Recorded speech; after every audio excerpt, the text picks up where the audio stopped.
Hello students, so how are you?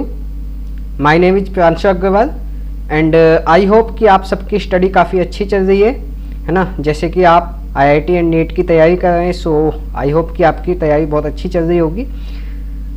हम अपनी syllabus start किया था हमने IIT और नीट के लिए फिजिक्स का, है ना, जिसमें हम स्टार्टिंग के 2 लेक्चर आपको प्रोवाइड करा चुके हैं मोशन इन स्ट्रेट लाइन के। आज अपना लेक्चर 3 हम स्टार्ट करने जा रहे हैं, ठीक है। तो हमने अपना चैप्टर 3 स्टार्ट किया हुआ है motion in straight line.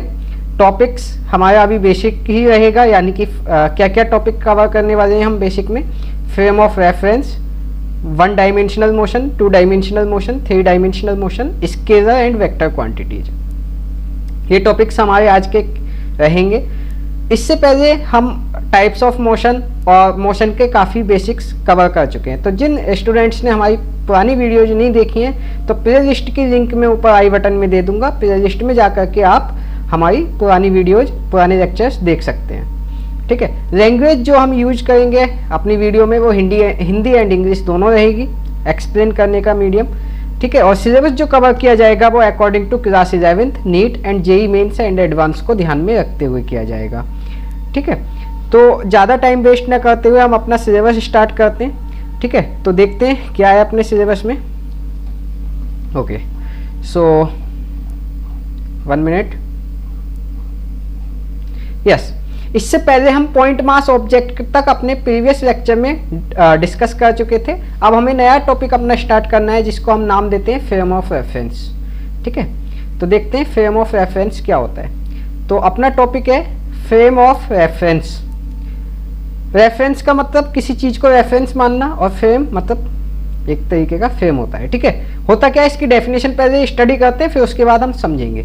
The frame of reference is define as any coordinate system with respect to which one can study the motion of another object. ये क्या है, फ्रेम ऑफ रेफरेंस क्या होता है, coordinate system होता है। एक coordinate system होता है जिसके रेस्पेक्ट में कोई एक पर्सन दूसरे किसी ऑब्जेक्ट की मोशन को स्टडी कर रहा है, ठीक है। जैसे एक एग्जाम्पल ले लेते हैं, एग्जाम्पल में क्या लेना है हमें कि भाई जैसे मान लो ये आपकी कोई एक बस है ना। बस मैं यहाँ बना तो नहीं सकता, लेकिन कोशिश कर सकता हूँ। 1 मिनट, तो कोशिश करते हैं बनाने की बस को, है ना।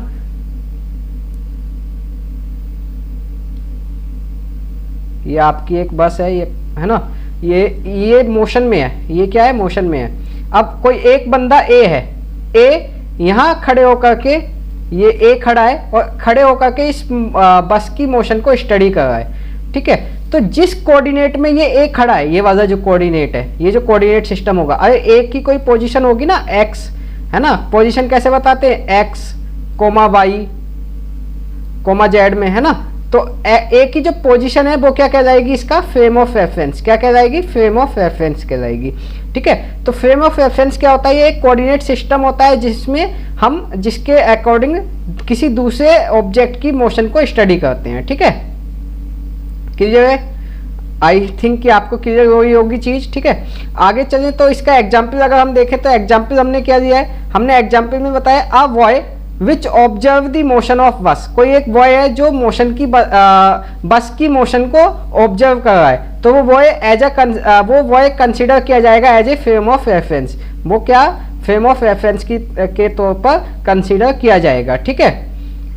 क्लियर हुआ। तो फ्रेम ऑफ रेफरेंस कुछ नहीं है, कोऑर्डिनेट सिस्टम होता है जहां से खड़े होकर के हम किसी भी ऑब्जेक्ट की मोशन को ऑब्जर्व कर रहे होते हैं, ठीक है। तो there are 2 types of frame of reference. 2 तरीके के फ्रेम ऑफ रेफरेंस होते हैं। पहला आपका होता है inertial frame of reference and second होता है non inertial frame of reference, ठीक है। Inertial and non inertial frame of reference.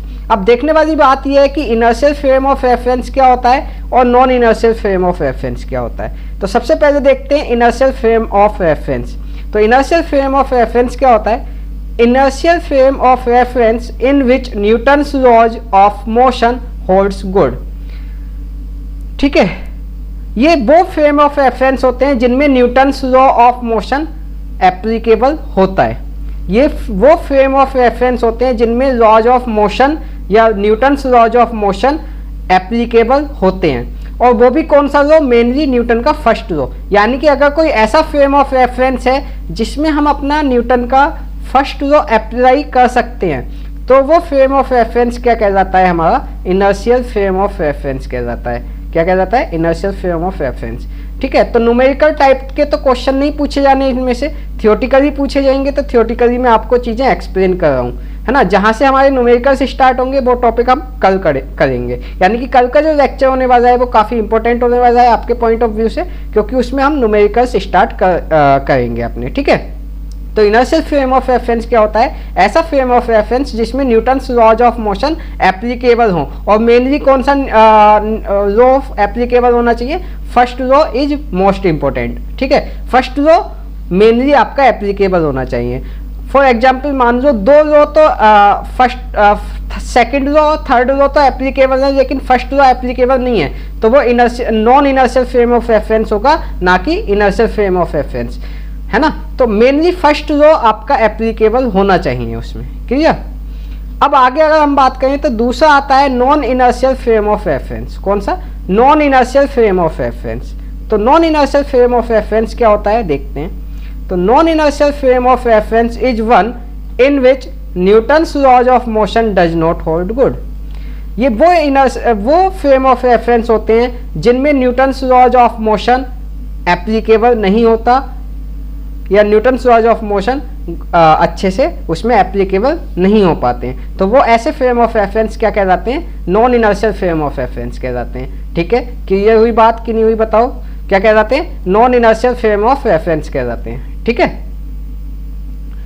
Example ले लेते हैं इनर्शियल फ्रेम ऑफ रेफरेंस का और non inertial frame of reference का। क्या है example, a frame of reference attached to a person, है ना, a frame of reference attached to a person in a bus at rest.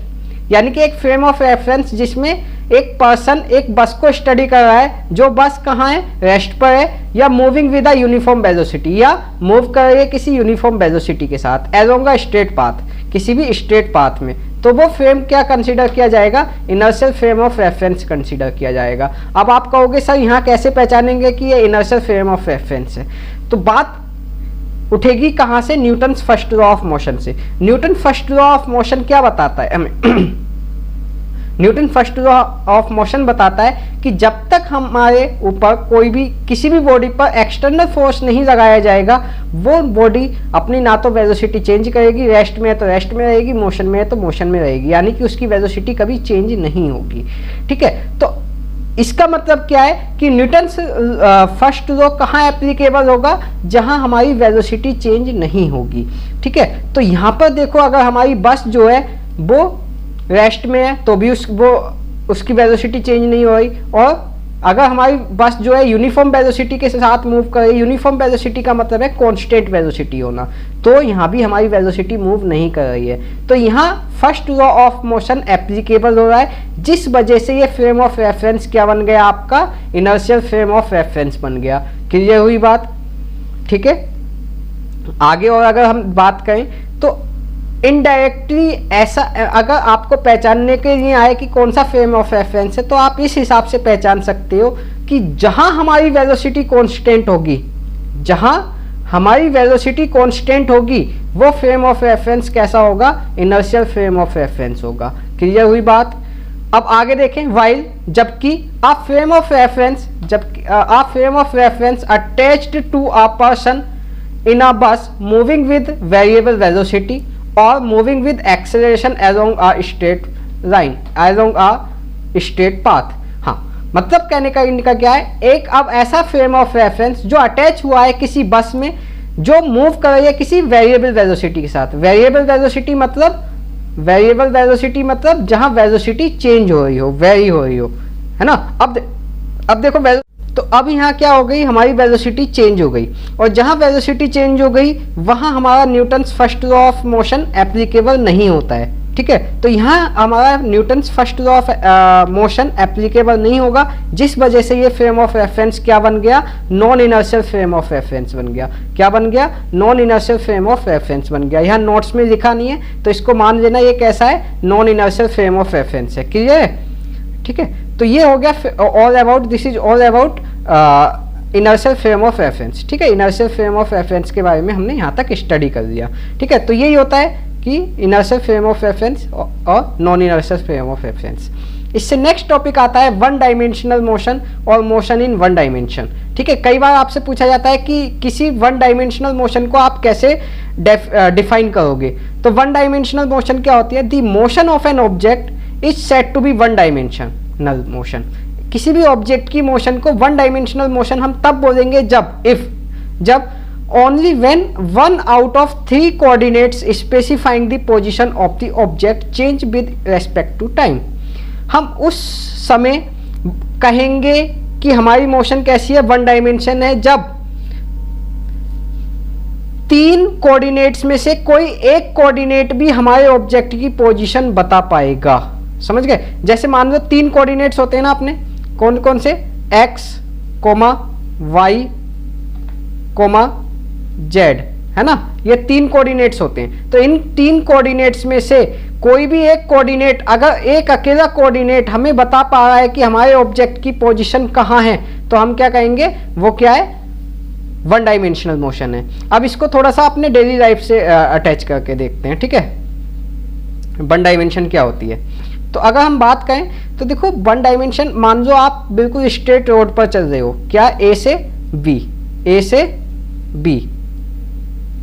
ठीक है, आप यहाँ, और इन दोनों के बीच की डिस्टेंस है मान लो 100 किलोमीटर। कितनी है? 100 किलोमीटर है। ठीक है, 100 किलोमीटर। तो अगर हम बात करें, आप यहाँ पहुँच गए सी पॉइंट पर, ये सी है, और यहाँ से यहाँ तक की डिस्टेंस कितनी है? 25 किलोमीटर। ठीक है, तो आप किसी को भी बताओगे तो क्या कहोगे कि मैं 25 किलोमीटर कवर कर चुका हूँ। अब आपको कोई डायरेक्शन बतानी नहीं है, आप क्या कहोगे? 25 किलोमीटर फॉरवर्ड मूव कर चुका हूँ, 25 किलोमीटर फॉरवर्ड, या 25 किलोमीटर एक्स डायरेक्शन में। ये कौन सी एक्स एक्सिस मानो तो ये क्या होगा? X direction. अगर ये वाई एक्सिस मान लो तो वाई डायरेक्शन, जेड एक्सिस मान लो तो जेड डायरेक्शन, है ना। तो क्या कहेंगे कि 25 किलोमीटर अलोंग एक्स, बस। तो एक अकेला कोऑर्डिनेट इसकी पोजीशन बताने में सक्सेसफुल है, यानी कि इसकी पोजीशन बता पा रहा है, हमारे ऑब्जेक्ट की पोजीशन बता पा रहा है कौन? एक अकेला कोऑर्डिनेट, चाहे एक्स हो या वाई हो या जेड हो। ठीक है, तो ऐसी मोशन को क्या बोलते हैं? वन डायमेंशनल मोशन बोलते हैं। अगर अभी भी क्लियर नहीं हुआ तो बस 2 मिनट के लिए ध्यान से सुनो, अभी मैं 2 डायमेंशनल बताऊंगा तो बिल्कुल वन डायमेंशन एकदम से क्लियर हो जाएगा। ठीक है, अभी 2 डायमेंशन देखते हैं, 2 डायमेंशन क्या होती है।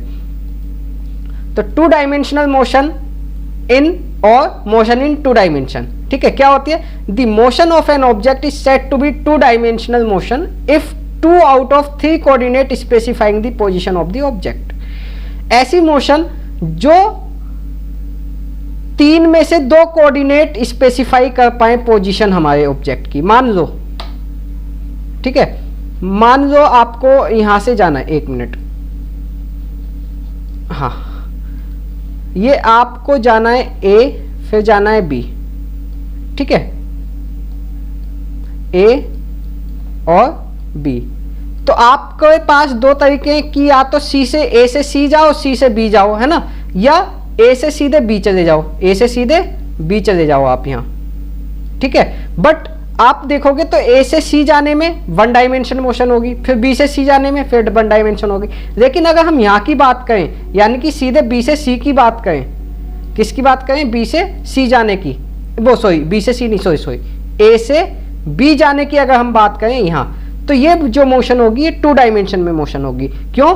क्योंकि ये क्या हो गई? वाई एक्सिस, ये क्या हो गई? X axis. तो हमारा जो ऑब्जेक्ट है वो एक साथ एक्स में भी मूव कर रहा है और वाई में भी मूव कर रहा है। यानी कि आप यहाँ अगर मान लो यहाँ खड़े हो तो इसकी पोजीशन बताने के लिए आपको एक्स कोऑर्डिनेट भी चाहिए और वाई कोऑर्डिनेट भी चाहिए। तो ये क्या हो गई? 2 डायमेंशनल मोशन हो गई। ये क्या होगी? 2 डायमेंशनल मोशन होगी। क्लियर हुई बात की नहीं हुई? जहां 2 डायरेक्शन में मोशन हो रही हो वो 2 डायमेंशनल मोशन, जहां 1 डायरेक्शन में मोशन हो रही हो वो 1 डायमेंशनल मोशन। ठीक है, और अगर डिफाइन करने को कोई पूछने लगे कि 1 डायमेंशन 2 डायमेंशन क्या होती है, तो जहां एक अकेला कोऑर्डिनेट बता सके पोजीशन को वो 1 डायमेंशन, जहां 2 कोऑर्डिनेट्स की रिक्वायरमेंट हो पोजीशन बताने के लिए वो 2 डायमेंशनल मोशन, है ना। यहाँ क्या लिखा है?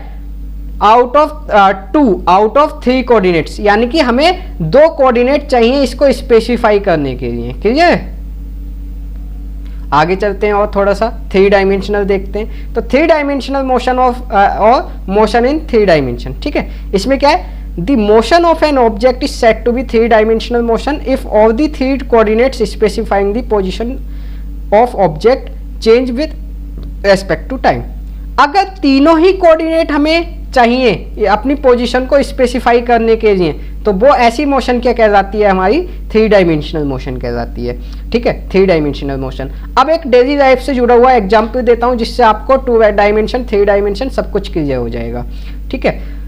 अगर आप बिल्कुल स्ट्रेट लाइन में मूव कर रहे हो, बिल्कुल स्ट्रेट लाइन में एकदम, जैसे एरोप्लेन भी नहीं कह सकते, बिल्कुल स्ट्रेट लाइन में, है ना। मान लो ट्रेन की बिल्कुल स्ट्रेट लाइन वाली रेजिंग पर मूव कर रही है, यानी कि स्ट्रेट पाथ में मूव कर रही है हमारी ट्रेन, तो उस मोशन को क्या बोलते हैं, 1 डायमेंशन मोशन बोलते हैं। लेकिन अगर मान लो आप ट्रेन की जगह कार से जा रहे हो, तो कार से जाते समय हमें ट्रैफिक भी मिलेगा, तो हमें कार इधर भी टर्न करनी पड़ेगी, इधर भी टर्न करनी पड़ेगी, इधर भी, तो हम आगे तो जा ही रहे हैं लेकिन दूसरी डायरेक्शन में भी टर्न कर रहे हैं, तो ये क्या हो जाएगी, 2 डायमेंशनल मोशन हो जाएगी। यानी कि अगर आप स्ट्रेट पाथ पर जा रहे हो बिल्कुल, तो वो 1 डायमेंशन, अगर आप कार से जा रहे हो इधर उधर टर्न करने की जरूरत पड़ रही है तो ये 2 डायमेंशन, और अगर आप किसी हिल स्टेशन पे जा रहे हो, तो देखो आप हिल स्टेशन पे जाओगे तो ऊपर पहाड़ी पर भी जाना पड़ेगा, यानी कि आपकी हाइट भी चेंज होगी, है ना, आप स्ट्रेट पाथ में भी मूव करोगे, है ना, और आप इधर उधर टर्न भी करोगे, तो ये क्या हो गई, 3 डायमेंशन, एक इधर उधर टर्न करने वाली, एक स्ट्रेट पाथ वाली, और एक हाइट जो चेंज हो रही है, आप ऊपर की तरफ जा रहे हो, तो इसको बोलते हैं 3 डायमेंशन मोशन। तो हम अपनी डेली लाइफ में 3 डायमेंशन मोशन तभी कवर करते हैं जब हम किसी हाइट पर जा रहे होते हैं। तो 3 डायमेंशन मोशन कब करते हैं हम डेली लाइफ में, जब हम किसी हाइट पर मूव कर रहे होते हैं, ठीक है। तो ये हो गया हमारा पूरा कहाँ तक, 3 डायमेंशनल मोशन तक, ठीक है। इससे आगे हमारा लास्ट टॉपिक बचता था आज की लेक्चर का, स्केलर क्वांटिटीज और वेक्टर क्वांटिटीज, ठीक है। तो इन दोनों क्वांटिटीज को हम अपने नेक्स्ट लेक्चर में डिस्कस करेंगे, क्योंकि लेक्चर ऑलरेडी काफ़ी लेंथी हो गया है, ठीक है। सो आज का टॉपिक हम अपना यहीं एंड करते हैं, जो कि अपना लास्ट टॉपिक है 3 डायमेंशनल मोशन और मोशन इन 3 डायमेंशन, ठीक है। तो नोट्स हैंड टू हैंड बनाते रहिए। नोट्स के लिए मैं आपको टेलीग्राम चैनल की लिंक, टेलीग्राम ग्रुप की लिंक दे चुका हूँ, डिस्क्रिप्शन में लिंक में, वहाँ जाइए, हमारे टेलीग्राम चैनल को, टेलीग्राम ग्रुप को ज्वाइन कीजिए, वहाँ से आप अपने नोट्स डाउनलोड कर सकते हैं। नोट्स का मैं बता चुका हूँ आप कैसे डाउनलोड करेंगे, ठीक है। सर्च कीजिए मोशन इन स्ट्रेट लाइन, और आज का लेक्चर है लेक्चर 3, तो लेक्चर 3 डाल देना, motion in straight line lecture 3। तो टेलीग्राम चैनल पर हमारे जो नोट्स हैं वो आपको मिल जाएंगे, ठीक है। तो वहाँ से आप अपने नोट्स डाउनलोड कर सकते हैं, प्रिंट आउट भी ले सकते हैं उनके, ठीक है। तो बाकी अगर कोई और डाउट है तो आप मुझे मेरे व्हाट्सएप नंबर पर पूछ सकते हैं, या टेलीग्राम ग्रुप पर आप मुझसे व्हाट्सएप अपने डाउट्स पूछ सकते हैं, ठीक है। व्हाट्सएप नंबर मैं अपने स्टार्टिंग में, वीडियो के स्टार्टिंग में दे चुका हूँ, बिल्कुल स्टार्टिंग में, वहाँ से आप मेरा व्हाट्सएप नंबर दे सकते हैं, ठीक है। बाकी अगर किसी को कोई और डाउट है तो आप मुझे कॉन्टैक्ट कर सकते हैं, अदरवाइज आज की क्लास हम एंड करते हैं, ठीक है। So okay, thank you.